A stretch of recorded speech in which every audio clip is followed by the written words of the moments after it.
Right, the Victron Energy control panel, or the digital multi-control. Very intuitive system to control your inverter system. The inverter system is mainly fully automatic. You have a choice between 3 settings. The rest, the system will take care of everything you need. As long as you leave the Victron Energy unit itself on the 1 position. I will show you the 1 position.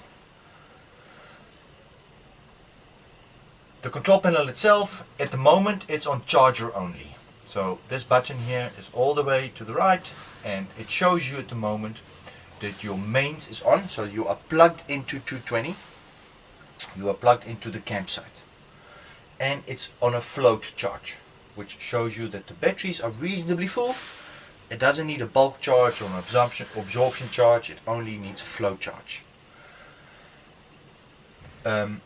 The limit at the moment, the current limiter, which is this button here, which you can adjust, what that does, if your campsite has got not very strong power, or you are limited to 5 amps, or you're limited to 16 amps, you don't want the campsite to trip with everything you use here. And that's what that is for. So if you already know that the campsite is low amps, you just turn this all the way down to 5 amps. Which means the system is not going to use more than 5 amps. It also means that if your batteries are empty, it's going to limit the charge into your batteries. So the charge will be a lot less as if it was 16. Just bear that in mind.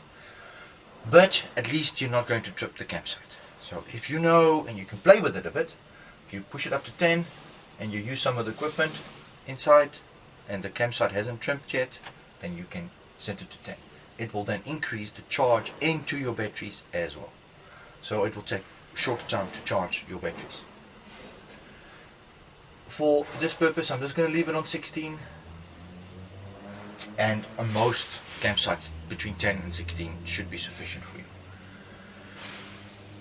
If I want to switch the system off, just put the button to the center. It switches everything off. It also switches most of the 220 equipment off. You will notice some light have dimmed, because that's the light of the aircon that's here, because it switches that off. The 12 volt system still remains. Your fridges will still remain. So everything 12 volt will remain working. When you store the vehicle, you can either store the vehicle in the off position or in the charger only position. If I move the button all the way to the left, it means that I'm on inverter mode, which is fully automatic. You guys all saw now we are plugged into power, so the system will recognize, hey, there's campsite power, I don't need to switch the inverter on, and then it will switch over to the mains, as it's done now. It goes through its phase of detection, it shows you the mains is on, it's looking for a bulk charge, in a couple of seconds, or 30 odd seconds, it will realize the batteries are almost full, and it will change it to absorption and then onto float when needed. The moment you unplug the campsite, it will recognize that the power outside is off, and it immediately switch over to inverter mode, which means your aircon and all the 220 equipment will seamlessly continue to work.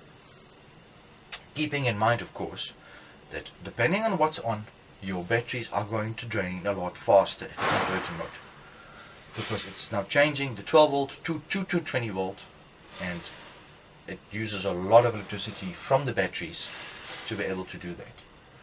So my advice would be, switch it in inverter mode if you need to use 220 equipment and you don't have campsite power.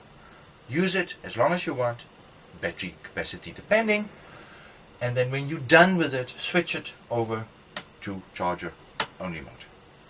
This stops you from not on purposely using 220 and draining the batteries without you knowing about. Obviously the battery monitor, which we spoke about, or you will see the video later, gives you a very good indication of your levels of batteries. But in short, charger only, it will most of the time be charger only. Off you can use while storing, and on only when you need 220. Thank you.